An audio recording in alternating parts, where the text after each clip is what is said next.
What's up, Dragon Slayers? Today's video is about fatty muscles, lipodystrophy, and their connection to insulin resistance. So, what are fatty muscles? Have you guys even heard of such a thing before? If the muscles become insulin resistant, it will be almost impossible to clear glucose from the bloodstream. By mass, muscle is the largest tissue in most of our bodies and represents the largest glucose sink. It is the main consumer of blood glucose, and it heavily relies on insulin to open the doors to glucose and escort it into the muscle cells.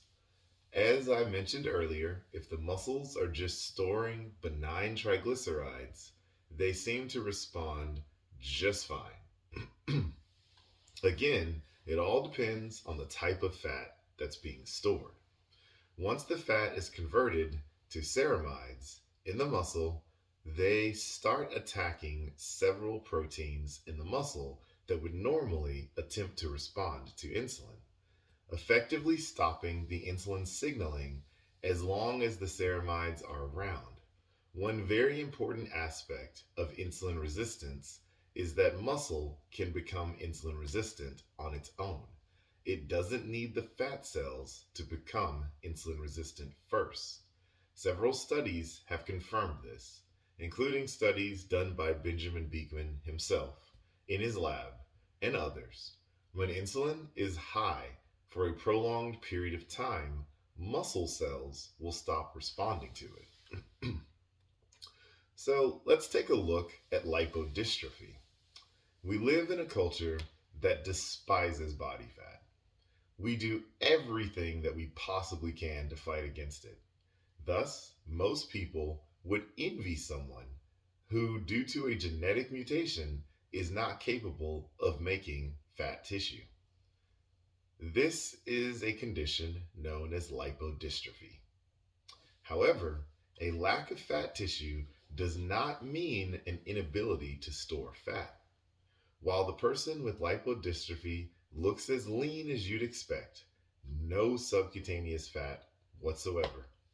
The body is so determined to store fat that it stores it in other tissues, including the muscles and the liver. As these tissues become loaded with the ectopic fat that we discussed earlier, they become insulin resistant and create a state of severe insulin resistance in the body. Thus, rather than curse our body fat, we should be grateful for it. We might not like the way it looks, but it's way healthier than the alternative. Teasing apart insulin resistance and body fat is a challenge. There have so many, both of them, but rather which one comes first. There's a strong connection between the two.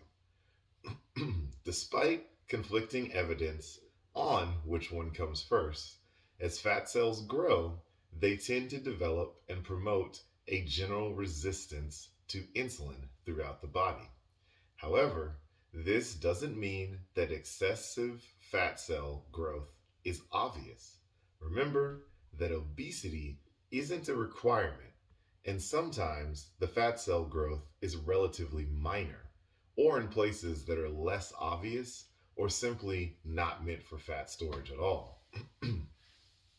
We've highlighted the reality that not all fats, even when stored improperly, are bad for insulin signaling. Whether a fat is nice or mean is a process of conversion. The right or wrong set of biochemical circumstances pushes the nice fat over the edge.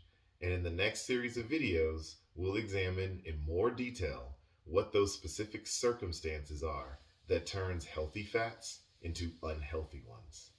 So that's what I've got for you guys today. Don't forget to like and subscribe because it really helps the channel out. And remember, guys, that together, you and I will slay the dreaded diabetes dragon.